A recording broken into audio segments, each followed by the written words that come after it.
Just last year, we had an incredible NHL draft with some top-tier talent like Leo Carlson, Connor Bedard, Adam Fantilli, Matvey Michkov, Zach Benson. That draft had some great quality prospects, but how does the 2024 draft compare? Is there elite talent? Are there going to be franchise players? Or will this end up being a mid-draft? Well, make sure you watch till the end as we go through all the prospects to see how good it could end up, and hit that subscribe button if you're new for more hockey and prospect content just like this as we lead up to the draft this year. Now, when we look at this next NHL draft in 2024, it's hard because last year was just so good. Not even just the generational talent in Connor Bedard, but the wealth and the quality throughout really the first round of the draft was incredible. It was one of the best drafts over the last 10 years. And unfortunately for me, there's a lot of ways in which this draft comes up short. But before we get into that, I first want to share with you guys my picks for tonight's NHL game. We only got one between the Bruins and the Leafs, but I got three different picks here. First, William Nylander, more than 0.5 goals. I think he's going to come up and the Leafs are going to force a game 7 because of course it's going to happen.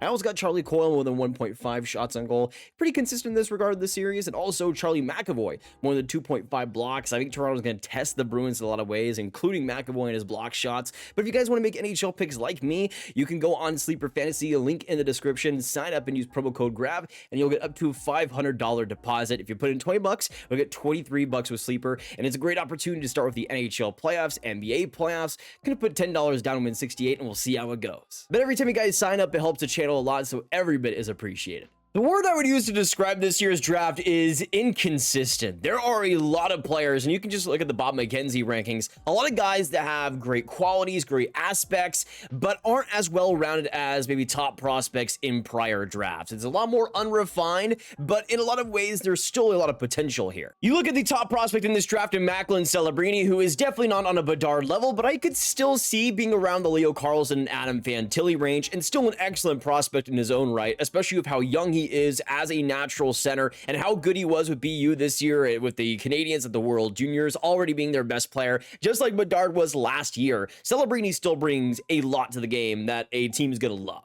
And I could absolutely see him being this Jonathan Toews-like franchise defensive centerman that just does all the right things and is just a leader through and through. That to me is what Celebrini can become, and he might not be as exciting as Bedard in the past, but still, as a first overall pick, he's quite solid. Where I see Macklin Celebrini ending up in the top tier NHL centers eventually is likely around the 10 to 9 range. I don't see him quite being the top tier NHL centerman, but around maybe where Jack Eichel would be, which is still obviously an incredible player. Outside of Celebrini, to me the most talented player, maybe even a more talented player than Celebrini in the end, is Ivan Demidov, who is an absolute wizard with the puck. And even though there have been some inconsistencies in the first half of this year, make no mistake, if you're going for electric hockey, Demidov is the way to go. I mean, you could just see the ludicrous amount of points he was able to rack up in the MHL this year. And even though him playing in the MHL for really all of this season is a little bit of a concern since we haven't really been able to see him go up against larger, bigger competition, still the skill set he has, the way he's able to read the game offensively, the quickness at which he makes decisions, I think Demidov could be an absolute monster someday if he's able to translate that game out on the NHL level, and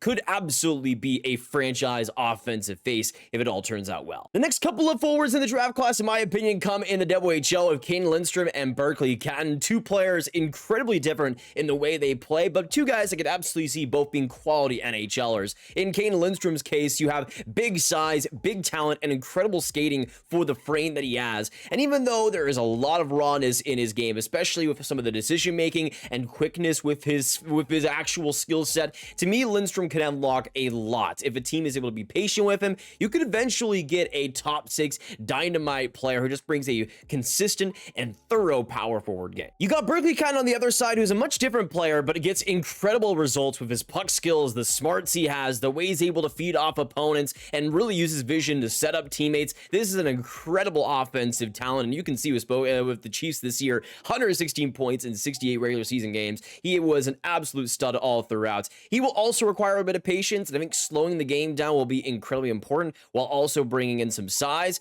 but this is someone that could bring a lot to the NHL offense and power play someday. But really what this draft is likely going to be known for is the wealth of defensemen and guys that will likely make big impacts in the NHL someday. Although a lot of these guys guys are raw, there's about 8 or 10 of these D that I could see absolutely being selected in the first round. There are so many options, and teams are going to be clamoring for them. Probably the most hyped among them is Belarusian stud Artyom Levshunov, who had a great freshman year with Michigan State in the NCAA. You can see 35 points in 38 games this year, but the way he's able to command a shift offensively, the way he's able to jump into the play, he is an aggressive player in almost every single sense of the word. And he's got, even though I could see being reined back a little bit, there is so much potential with the skating, with the aggressiveness, with the mind there that you can mold around, and I could absolutely see Levshunov going top 2, top 3 in this draft. You also got Anton Silayev, who I think will play a much different game at the NHL level, but still has incredible skating on top of the great physical and defensive traits. This is somebody that brings already a pretty mature game, and even though I'm not high on the offense, this is probably somebody that'll go top 5, top 10, and just become a solid NHL defensive D in the future. You got Sam Dickinson of the London Knights, who's had a great year for being as young as he is, especially with his frame at 6'3", 194 pounds. He can be a really interesting project and somebody that you could go in any one direction with. If you wanted to be more of an offensive breakout player, I think you could be that. If you wanted to be more of a defensive guy, I could see you molding him in that direction too. There's a lot of potential in Dickinson's game with the skating ceiling, with the way he's able to command his puck, the way he's able to break it out, the way he's able to play in front of his net physically. There's a lot that you could do with Dickinson, and I think teams are also going to love him a lot. You got Zane Breck, who's been breaking records this year with the Saginaw Spirit, and just the last couple of years of his goal scoring, the consistency there, and the offense that he's been able to put up. 96 points in 66 regular season games as a defenseman is absolutely ludicrous, but the way he's able to command with his shot, the way he's able to spin around the blue line, create dekes, just create movement, he's going to be such a good power play force in the future. And even though I have concerns defensively and structurally with his stride on defense, this is a guy that offensively is going to be able to bring a punch, and a pretty big one too. On the same side of things, you got Carter Yakimchuk, who is also looking like a premier offensive defenseman. I have some worries because I think he's even more shot oriented, and I'm not sure how that'll translate, but he's aggressive. He jumps into the play, isn't afraid to make some physical plays here and there too. And even though I have some massive issues with his defensive positioning, this is somebody that I could see a team wanting to build around, giving some patience to defensively, and just letting him run like a John Klingberg type. You could absolutely get someone like that here. You got Z Buom, who is one of my favorite players in this draft, and in terms of two-way transitional beasts going forward, I think Buom is about as good as you can get in this draft. An incredible year of Denver, of course, the NCAA champions this year, playing big minutes all throughout, 50 points in 42 games, smooth skating, quick decisions, great transitional ability. Buom is going to be an offensive stud one day, and even though I have some concerns physically with how he's able to adapt to pressure, I think once he gets stronger, it'll become a lot better for him. And outside of that major crop of D, you got a few others that I like quite a bit. Adam Yurchek had a really rough season in the Czech League this year, but I still think that's a lot of potential of his skating, with the way he asserts himself physically. You could get a lot there defensively, in my opinion. You also got Aron Kiviharju, who of course has came back for the World Juniors for Finland and has looked pretty solid there. We'll see how much of a floor he has, but a great skating pass first player who we'll see how much he's able to adapt to the NHL level. You got Alphonse Frey, who is an incredible offensive leaning defenseman, has some great tools in his kit, is a great transitional D with his skating, that skating first, that possession first game. He's somebody that's had a really underrated season this year. I'm not sure where he goes in the draft. He's probably more of a late first, early second type guy, but could be a really interesting pick. You also got Dominik Bedinka, who I've loved throughout this year, a raw but physical defensive bruiser who has some pretty good skating for his size too. At 6'3", 190 pounds, is aggressive though, knows when to assert himself, and that's really the key. The mature already physically is huge for him, and he had a great SHL season. Yeah, as you can tell, this is a pretty strong crop for D-man. If your team needs any defenseman of any type, this draft is pretty versatile for that. And even though there are a lot of players here that I think are extremely raw, and I think almost every player that I mentioned has pretty glaring weaknesses, I think there are things to build around, things to work on, and strengths that they'll be able to come up with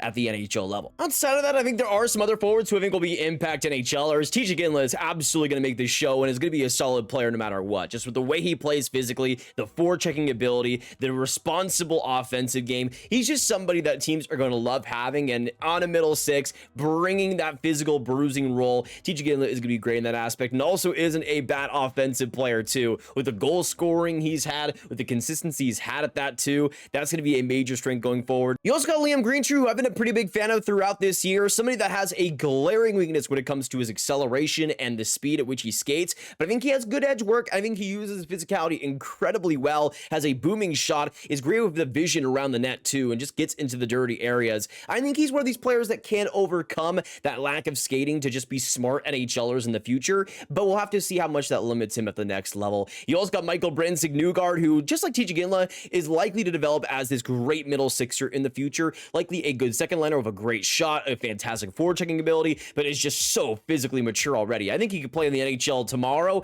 and already get results. You, of course, got Konsta Helenius as well, who has been lighting up the Liga this year and also has been pretty solid at the U18 World Juniors for the Finns, putting up some good numbers there too, even though I think he translates a lot more as this smart, more dual threat game at the next level. I don't think he's quite going to be putting up those legendary numbers at the NHL level. I do think this is someone that could be a solid middle six center, maybe a decent second line guy that, again, just is really responsible, always knows where to be, and those smarts will elevate that game as he works with his teammates and gets a few points because of it. You have always, of course, got to talk about Cole Eiserman, who is one of the most contentious prospects in this draft, but has one of the best goal scoring abilities we have ever seen, at least in recent memory. He can shoot it from anywhere, he can shoot it from any place and get results, and that is the biggest strength going forward. He also brings some decent physicality, and I think a playmaking game that is a little bit underrated, and in Eiserman's case, I think there is potential to work off of, though I do think the inconsistencies, taking shifts off, the lack of real any defensive play whatsoever, those are things that will limit him in the next level, and I think he'll be a coach's nightmare, but still score quite a few goals. The question will be, is he a Mike Hoffman, or will he be one of the best goal scorers in the NHL? That'll be the real question here. You also got Trevor Connolly, who I think projects kind of similarly to Trevor Zegras at the next level, not just because of their first name, but because of the electrifying play they provide, the real pace-first game, I would say. That to me is the biggest thing for him, even though there is not much of a defensive game, and I think physically there is quite a bit of room to grow, at least in terms of asserting himself into pressure. This is somebody that has lights-out skill, game-breaking skill, and the way he's able to find his teammates, the way he's able to get into space. This is somebody that can bring a great offensive level in the future, and somebody that, if you give a little bit of patience to, I think could become a really electrifying top sixer. Though it might be somebody that you want to pull your hair out watching sometimes, but that's the Trevor Connolly experience. Now, in terms of goalies, I think this draft is okay. It's not on the level of last year where we saw Jacob Fowler, Trey Augustine, Michael Robel. That class was pretty great, all things considered. This draft, though, is decent, though not on that level. Internationally, there's a few goalies I like. You got Kim Saarinen, a Finnish goaltender, quite a few good Finnish goalies in this draft. 6'4", 181 pounds, doesn't turn 18 until July, but already has put up some pretty good numbers in the U20 Liga. You also look at the Liga play too, and just how he's played for Finland, the U18s, playing some pretty good hockey over there, especially with the size and the frame already, establishing a good foundation. You also got Emil Vinny, which in terms of talent might be the best. He's playing in the Mistis this year, pretty good competition for his age, and an .892 save percentage, which might not look too incredible, but again, for the league he's already playing in, that's some pretty high level of hockey, and to me, Vinny has been tested and has done it pretty okay in the games I've played. You also got on the American side some pretty good Canadian goalies, especially in the Canadian Hockey League this year. Ryerson Linders is probably my favorite as of right now, a 6'2", 179 goalie. Again, another younger guy, doesn't turn 18 until June, but he's done pretty good with Mississauga this year. A .909 save percentage, pretty good in the playoffs too, and I thought looked great in his U18 World Juniors debut too. He's somebody that I think has maybe the best raw fundamentals out of anybody in this draft, and with Mississauga, it's really paying dividends. You also got Carter George, who's maybe the favorite in terms of Canadian goalies this year. Another one that's a little bit younger, doesn't turn 18 until May 20th, but 6'1", 185 pounds. Another solid year in the OHL with Owen Sound, a .907 save percentage, and has been playing the bulk of games at the U18 World Juniors for the Canadians, getting a .916 save percentage, not looking too bad either. You also got Evan Gardner, who has just been, in terms of statistics and just the way he's played, the best this year at 6'2". You can see what he's been able to do with Saskatoon in a 30 games, a .927 save percentage, and in the playoffs, a .920 save percentage in 11 games. He has been incredible over there at the Blades, and in terms of performance, Gardner has been the best. In last year's draft with players like Fowler and Augustine, there were a lot of guys that I could make the case for as late first, early second round talents. With this year, I don't think there's anywhere close to that type of level, but I see a lot of goaltenders in that late second, early third range, where they're going to be solid guys, and I could see being NHL players, but maybe not anybody that I see as a true starter of the future for anybody, but still some pretty good depth, and you could get quite a few steals, as there always is. To me, this is a draft that is solid. It's okay, but again, the inconsistencies are, to me, the biggest thing. There are a lot of prospects here that have a glaring weakness or a couple of weaknesses that could hold them back, but I think a lot of players in this draft class are smart, they're solid solid, and I think that could take a lot of prospects a long way. To me, Macklin and Celebrini is a great example of this draft class. Just a lot of guys that are already pretty mature, have great smarts, but have some other things to refine. In terms of comparable drafts, I think recently 2021 is probably the closest. If you maybe just exchange Owen Power and Macklin Celebrini, of course, being forwards and defensemen as the biggest difference. To me, 2021 was maybe the biggest comparable, just because back then there was a lot of inconsistency, a lot of players that we really didn't know a lot about or really didn't know much of in the future, and there was just so many question marks. Of course, in 2021, a lot of that was because of the pandemic and that really hurting a lot of players' viewability. But I think in terms of the actual strengths and weaknesses, in terms of the just question marks that we have with the draft classes, I think 2021 is probably the closest. And in terms of level of draft class, I think it's pretty close as well. 2021 was solid. It was fine. It had some pretty good players coming out of it, but nothing that was truly exceptional or was going to blow your mind away. In 2024, I think Macklin Celebrini would probably be the best player of both drafts, but outside of that, I think they're pretty similar. Still, though, I don't want this video to dampen your thoughts on the draft or dampen what you think about what your team might do, because anything can happen. I could be completely wrong here. This is just my thoughts on watching all these guys and what I've seen so far and just the quality compared to last year, because last year, almost every game, I'm like, oh my gosh, this guy's so good. This guy's so good. How am I going to put this guy above this guy? Because this other guy's so good. This year, it's kind of a lot easier to make rankings. It's a lot easier to dial in, oh, this is the player that I like. This is the player that is actually performing up to expectations.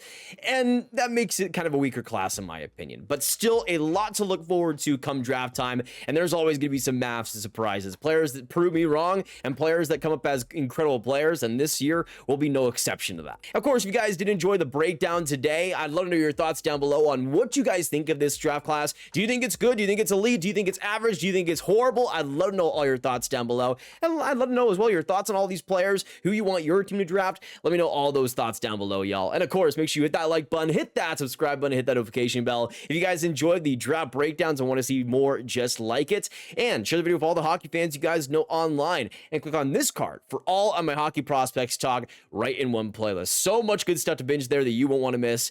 And I will see you in the next one. I hope you have a great hockey day, and goodbye.